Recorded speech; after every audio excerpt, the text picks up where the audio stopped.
Hello, my name is Joseph Greenlee, and this is the first of a series of videos in which I will be interviewing authors about their Second Amendment scholarship. Our first guest, I'm very pleased to say, is David Kopel. Dave is the research director at the Independence Institute, an adjunct scholar with the Cato Institute, an adjunct professor at the University of Denver Stern College of Law, and a senior fellow at the University of Wyoming College of Law's Firearm Research Center. He has authored 20 books and over 100 scholarly articles, and his work has been cited in 7 Supreme Court opinions and over 100 opinions of lower courts. Today, we will be discussing Dave's 2012 article, published in the Charleston Law Review, entitled How the British Gun Control Program Precipitated the American Revolution, which chronologically reviews the British gun control efforts that led to the Revolutionary War. Thank you very much, Dave, for joining us. Oh, thank you for having me. So you start the article by stating that, quote, understanding the United States Constitution requires understanding the British practices that drove the Americans to armed revolution, unquote. How are the experiences of the colonists, especially their experiences as British subjects, helpful to understanding our Constitution? Well, when we think of things like the Bill of Rights or the separation of powers, for example, in the U.S. Constitution, those things were, first of all, seen as good ideas. Scholars such as Baron Montesquieu had written about the separation of powers, and the founders had read him and many others. So they had an affirmative idea of what they liked. But they also had a very keen sense of history about what they didn't like. And a lot of what they didn't like was particular abuses they had seen under the British system, either directly experiencing them in their own lifetimes or knowing about them from history. And they, in general, I think they often agreed with the idea that the British system was better than the more extremely absolutist systems in France, for example. But they saw that even a pretty good system of government like Great Britain had could go wrong, could cause serious problems. Some of those came out with the abuses of the wicked Stuart monarchs in the 1600s, James I, Charles I, Charles II, James II, that ultimately led to the Glorious Revolution in England. And of course, they also saw the abuses that they were rebelling against. The very things that prompted them to start a war against the greatest empire in the history of the world. And so the Supreme Court, and I think the American people in general, have long had a recognition that when we understand our Constitution, we also look at it, our understanding is deepened by understanding what the Americans were rebelling against and what were the practices they found so intolerable. They had to use armed force to liberate themselves from those things. So if I can try to provide some context of where your article starts off, and certainly correct me if any of this seems to be mistaken. Throughout most of colonial America, the American colonies were not the greatest concern of the English, who had a lot of bigger problems much closer to home than as far away American colonies. And the colonists had long become accustomed to ruling over themselves, especially in their day-to-day affairs. And after the French and Indian War, however, this changed. The British took a keener interest in their American colonies and tightened their imperial rule over the colonies, which the Americans took great exception to. So your article picks up in the midst of this power struggle, with both sides recognizing that Britain could never gain the control it desired if the Americans were so heavily armed. Is that fair? Yeah, that's exactly right. I mean, this in a way goes back all the way back to Magna Carta in 1215, which set the precedent that the king couldn't raise taxes on his own. He needed the consent of Parliament. And that, over the centuries, as it developed, just meant that the English government had more spending constraints on it than did the other great powers, the French monarchy or the Spanish monarchy.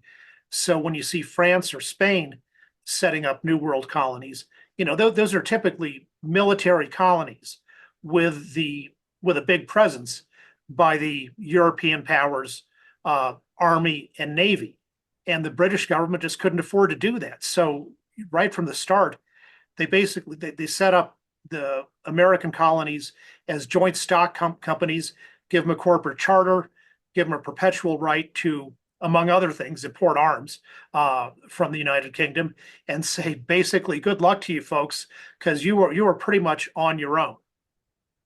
And then in the 1700s, there's a series of global wars between the English and the French.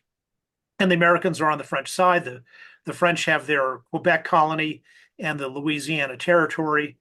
And the British are happy to have the Americans take care of supplying most of the land forces for those battles. And it develops into a system of benign neglect, where the Americans exercise de facto independence within the colonies, while always staying aligned with the British in a broad geopolitical sense. And then, as you say, the English monarchy says, well, that was fine, but now things are going to change. And once the great Anglo-American victory in the French and Indian War gets the French entirely expelled from North America, the British say, okay, now's the time to stop being so tolerant of this American self-rule. And that, you're right, that the war ends in 1763. And by 1766, there's the beginning of a political crisis that in less than a decade will turn from a political crisis into a revolution. Okay, so let's start with what might be considered the first major attempt to effectively disarm the Americans, which resulted in the powder alarm. So leading up to this, you write in the article that the royal governor of Massachusetts, Thomas Gage, had guards set up outside of powder houses in Boston to prevent American merchants from accessing their gunpowder so that they couldn't then sell them throughout the colony. And then you also write about warrantless searches and seizures of people coming into Boston that resulted in some firearm confiscation. But it was the events leading up to the powder alarm that really took things to the next level. Can you please describe those events? Sure. So powder house, smokeless powder that we know today is very stable.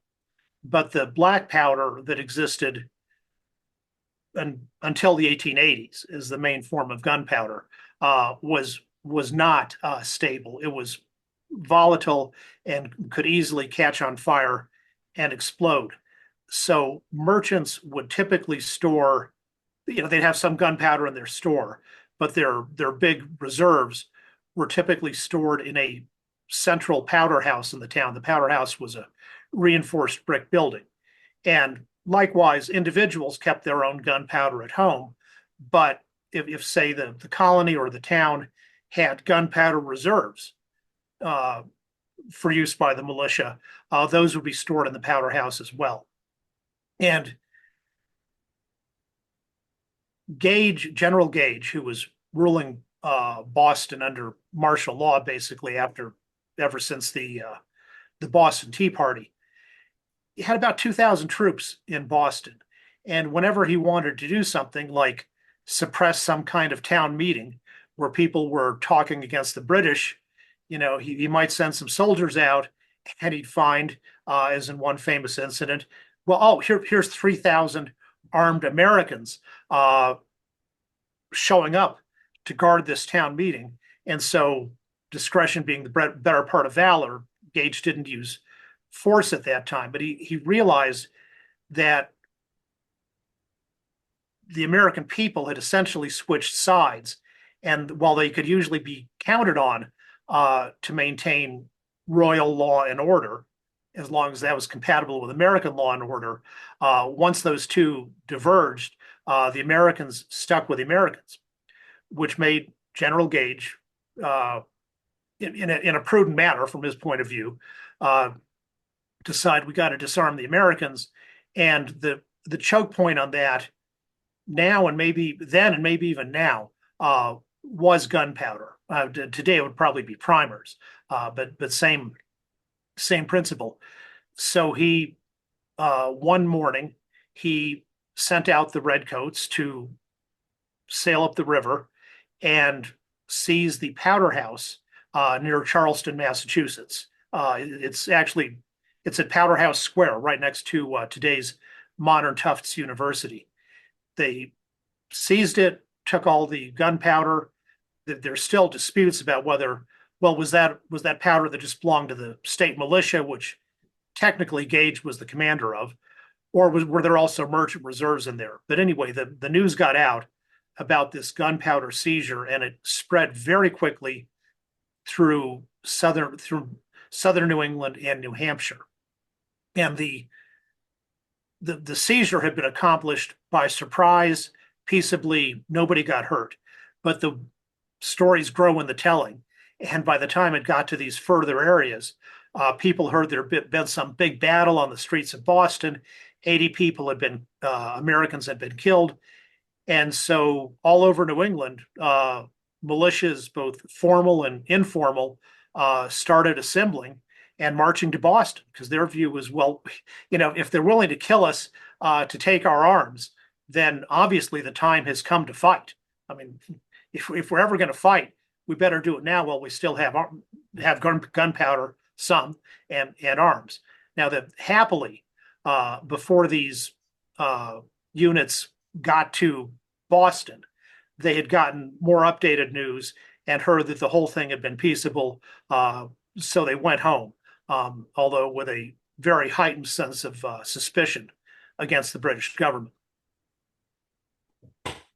So that reminds me the point about we better fight now while we still have arms. You included in the article Patrick Henry's famous speech, the "Give me liberty or give me death" speech, and he made that same point. They say we're weak now, but when are we going to be stronger in a year when we're completely disarmed? Exactly. When a British guard is stationed at every house and we're totally bound hand and foot. Yes. So in addition to seizing large quantities of gunpowder, King George III also ordered a prohibition on the importation of arms into the colonies starting on October 19th, 1774. What was that order? How was it enforced, and what was its purpose?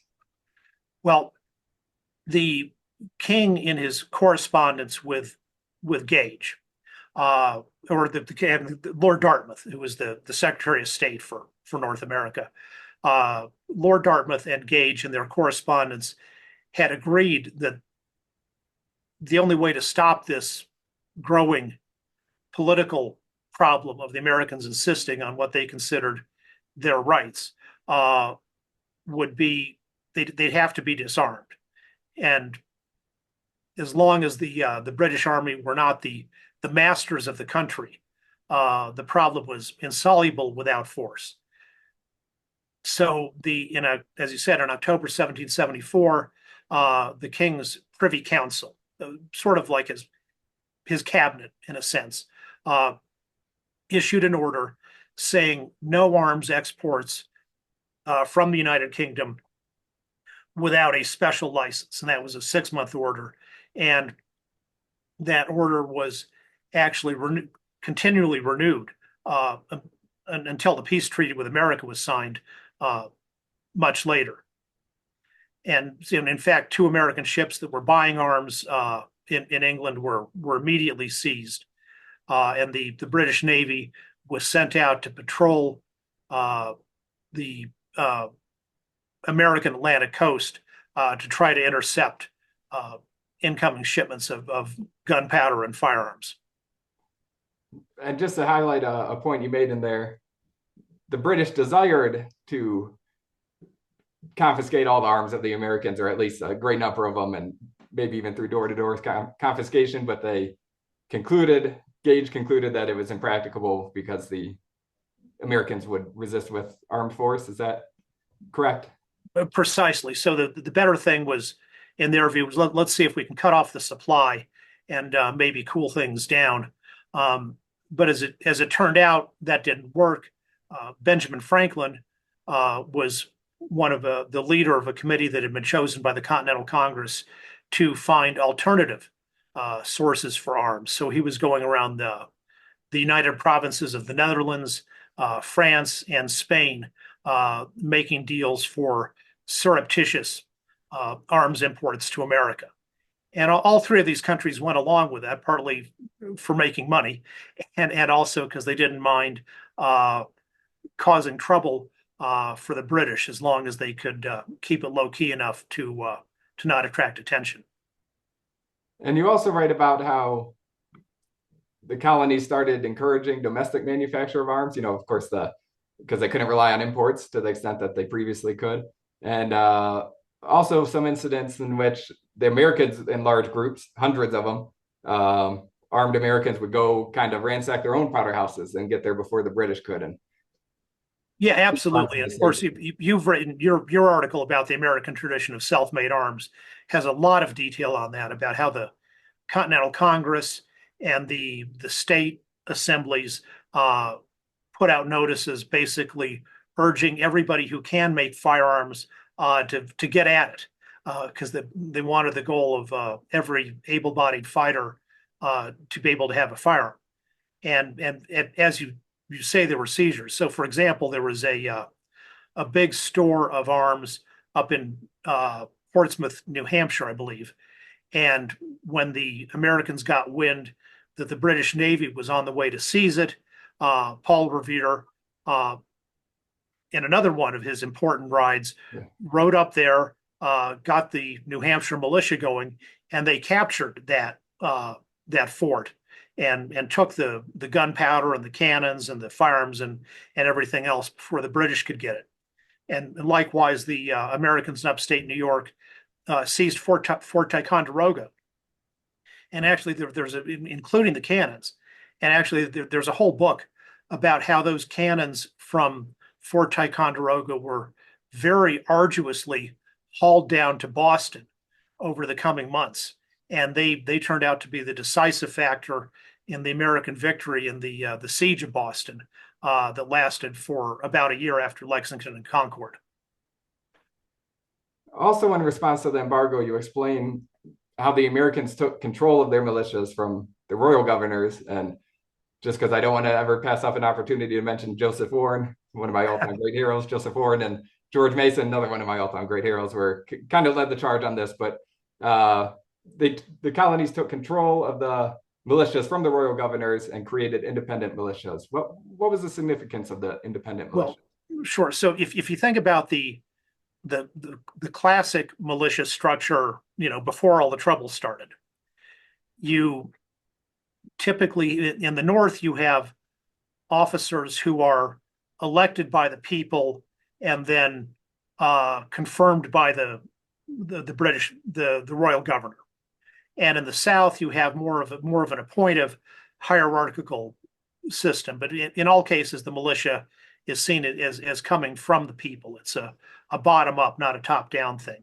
But at the top of every colony's militia is the royal governor. He's the commander in chief of the militia. And so the highest ranking militia officers, the majors and so on, would have received a commission from the royal governor. Well, in Massachusetts, after all this trouble starts, there's a big meeting, I believe, in Worcester, Massachusetts, where the people of the county basically order all the militia commanders who have royal commissions to resign, and then the people say, we're going to elect our own militia commanders. Now, a lot of the folks who had resigned were happily reelected, but that was changing the control. It was no longer a militia whose power chain ultimately led up to the King of England and via the royal governors. It was a militia of the sovereign people of Massachusetts and of more and more areas throughout the United States. And that shift in the control of the militia was really decisive in why, by well before independence was declared, almost all the American colonies were in the hands of the Americans. So did the Americans, a lot of times in the founding documents, they point to some philosophical or ideological kind of basis to make arguments to defend why they're doing what they're doing. Was there any of that when it came to resisting British disarmament, or was it simply the fact that they didn't like having their firearms taken from them, which is understandable in itself? Well, right, that there was the common sense thing uh, about, if somebody comes to take your guns, probably they don't have good intentions for you looking forward. But they also understood it in the context of European philosophers such as John Locke, Hugo Grotius, Jean-Jacques Burlamaqui, uh, Samuel von Puffendorf, and many others who saw self-defense as a continuum. They didn't, unlike today, today we would say, oh, somebody broke into my house, and to protect my family, I used a firearm to repel the invader. And you'd say, oh, that's very fine. But then you'd say, well, we were in a remote community, and the community was attacked by raiders, and all the people of the community came together to protect the community. Or even at the national scale, our nation was attacked, so we all, with our arms, fought back and saved our national independence. Some people today would think of those scenarios as very different, but in the American view of the time, and in general, self-defense was just a continuum. It could be done at an individual level, in a house, or it could be done at a much larger collective level, by necessity, because you don't repel a foreign invasion by yourself. You do it with your entire political community. But it was all just a matter of scale from the one to the other. So when they try to take away your arms, the understanding was, well, that's because they want to subjugate you and enslave you. And by enslave, they didn't mean in sort of the narrowest sense, as is in the chattel slavery that existed in especially in the South, but to smaller degrees elsewhere. They define slavery as being subject to the arbitrary will of another. And if you're trying to take away somebody's means of self-defense, then from the American view, well, that obviously means whoever's taking your arms wants to subjugate you to his arbitrary will. So of course you'd have to resist now, because otherwise you'd be helpless later. So the Revolutionary War began on April 19th, 1775. Most Americans today, I think, are familiar with Paul Revere's Midnight Ride and the shot heard around the world. But I don't believe it's as widely known why the British were coming. What were the British heading to Concord, Massachusetts for? Arms confiscation. The British and the Americans both had spies among each other. And General Gage wanted to get the Americans gunpowder. And he had heard that there was a big gunpowder supply that was being stored in Concord. So that's why he sent out his army from Boston to go get to Concord and get the gunpowder there. And happily, thanks to the American spies, Samuel Dawes and Paul Revere rode out that night and activated the alarm, which was spread from town to town by ringing church bells and also by firing off guns, which were like church bells, a form of long distance communication. And then the battles of Lexington and Concord pursued from there. And just another opportunity there to mention Joseph Warren. He led the Boston spy ring, and he's the one who kind of sent out Paul Revere on that ride. So I'll take another opportunity to sing his praises. So even after the battles of Lexington and Concord, General Gage continued his disarmament efforts, essentially holding Bostonians hostage until they forfeited their arms. Can you please describe that?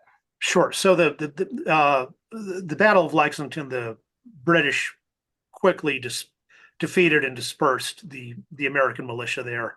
But then they got repulsed at the Concord Bridge, where the first man there was the Reverend William Emerson, father of the famous American poet and writer. And then on the way back, and they looked for the gun. They did house-to-house searches, took guns and things like that. But the the big supply of gunpowder had already been carted out of town. So the mission didn't really accomplish what it wanted to. And on the way back to Boston, on the Boston Road, the British force had nearly been wiped out because Americans were just coming in swarms. And some of them were in militia units, and others were just acting on their own. Every man was his own commander, as someone put it. Taking up sniper positions. Women were shooting out of their houses, and the British force was nearly destroyed, and would have been destroyed except for two things. One, reinforcements were coming out of Boston, and two, the Americans were starting to run low on gunpowder. But the way that day ends, April 19th, is the British Army's back in Boston, and it is now besieged by American militia. And so what General Gage does, for your question, is say, oh my goodness, we're in a little pickle here, holed up in Boston. And in fact, there's a large population in Boston that is armed and hostile to us. So he says, you guys can only leave Boston, where food shortages were soon started to develop, if you surrender your guns. And did he stay true to that promise? Do you recall? No, there were the Boston selectmen accepted that deal, and there were, I think, something under 2,000 guns surrendered, but most of them were low quality. They were sort of like large muskets that would be hard to conceal and were used as militia training guns. And Gage, I think, rightly said, yeah, we got some guns, but I know there's still a lot of them. And he also wouldn't, even after the surrenders, wouldn't let people leave, and finally had to change that because of the growing shortage of food. But even when he let people leave, he wouldn't let them take their household possessions or food or anything. So it was considered quite an atrocity by the Americans. And by the way, the whole time this is going on, the Continental Congress in Philadelphia, starting with the powder alarm and then going through Lexington, Concord, and then the disarmament of Boston, is sending out messages to all the colonies saying, look at all these terrible things the British are doing. Everybody ought to get some guns and be ready to fight. And then over in Virginia, just 2 days after Lexington and Concord, Virginia's governor attempted to confiscate arms from the public magazine in Williamsburg. Did that go over better with the Virginians than Gage's attempt went over in Massachusetts? No, they got very mad about it. And Patrick Henry led a militia of people that came to the governor's mansion, and they expressed their displeasure. And he managed to get them to go home by signing a promissory note promising to provide compensation for the confiscated gunpowder and the militia arm, the public arms in there, owned by the militia as a whole, not by individuals, where they'd broken all the firing mechanisms. And I think that was the beginning of the end for Dunmore in Virginia. After that, he kind of very vocally toyed with the idea of imposing martial law, and then that created a greater backlash, and then he ended up having to live on a boat off the coast for a few months, and then that brought about, out of desperation, the Dunmore's proclamation, where he promised all the slaves, you escape and fight for me, then I'll free you afterwards. Well, only the slaves of plantation owners who were in rebellion against the British government. He certainly wasn't going to try to upset the aristocrats in Virginia who were still loyal to the crown. Yeah.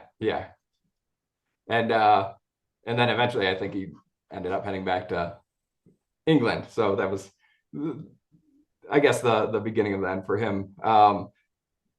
When it appeared that the British would win the war, Colonial Undersecretary William Knoxs came up with a plan entitled, "What is fit to be done with America?" This was a plan for how the British would control America afterwards and keep them under much closer watch and whatnot after the war, after they were victorious in the war. So what sort of arms rights did Knox have in mind for these Americans that he wanted to keep subdued? Well, I think Knox had an astute sense of, from the imperial point of view, what had gone wrong in America was they'd gotten too used to thinking for themselves and too used to exercising practical sovereignty, including by being armed. So he said, first of all, we should set up the Church of England as the established church in every colony. That was the Church of England was the established church in some, such as Virginia, but others, such as Pennsylvania, didn't have an established church, and there was a lot of resistance to that because America was a land of especially of free-thinking Protestants, particularly Presbyterians, who didn't conform to the Church of England. So they had to fix that. And then Knox also said the arms of all the people should be taken away. The militias should be disbanded, and none should ever be allowed to exist. There should be no arms, ammunition, or gunpowder manufacturing in America, and none of that stuff should ever be allowed even to be imported into America, except by special license. So we started off by discussing. So we sort of anticipated the Giffords organization's agenda. Yes, that's right. We started off by discussing how the British practices that drove the Americans to armed revolution inform our understanding of our Constitution. Throughout your article, we learned that the Americans refused to comply with and repeatedly took up arms to prevent the British from effectuating its gun control program. What lessons should we take away from this history? Well, first of all, there's and as we've seen throughout the continuation of American history, there's a close link between the Second Amendment right to arms and the Fourth Amendment right against unreasonable searches and seizures. And I guess the broadest issue is militarized law enforcement and gun confiscation.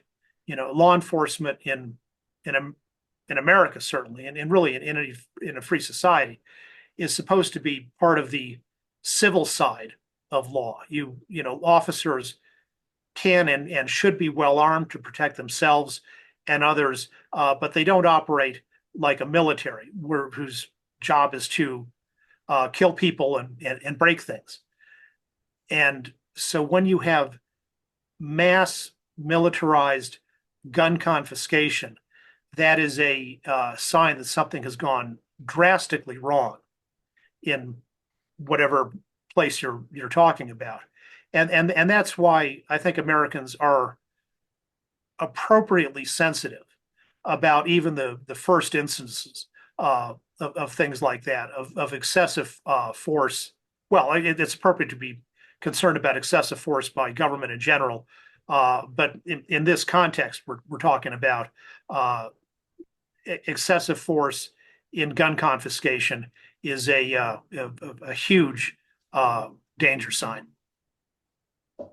And if I could add my own conclusion as well, I think there's a lesson to be concerned about anything that slowly suffocates the right to keep and bear arms. The founders didn't just live through attempts at confiscation, but also just, like the gunpowder confiscation you're mentioning and the ban on arms imports. They were very aware that the right could just be suffocated through increasingly, infringing controls. Well, and that's right. And that's one of the reasons they wrote a strong Second Amendment, which was significantly stronger than its the right to arms in the 1689 English Bill of Rights. And of course there's parallel state constitutions, and maybe on some other future show we can talk about what happened in England, where there, as a practical matter, the 1689 English Bill of Rights worked great. And you could buy a gun, carry it around for protection, use it for self-defense, not for hunting unless you were an aristocrat. But you could have all the guns you wanted for lawful defense and carry them in a peaceable manner, and that was fine. And that's how it was in England up until the end of World War I. And then after that began a century of slow suffocation. So now in England, the right to arms has been exterminated and even exterminated from the hearts and minds of the people. So again, the article is entitled "How the British Gun Control Program Precipitated the American Revolution." I'll post the link to it in the description to the video. But as I mentioned, you have all sorts of 20 books, 100 scholarly articles, or all sorts of over 100 scholarly articles, all sorts of short articles. Where can people find the rest of your work? DaveKopel.org, DaveKopel.org, and also I'm on Twitter at Dave Kopel, DaveKopel. Excellent. Well, thank you very much. We really appreciate you. Great. Thank you for having me.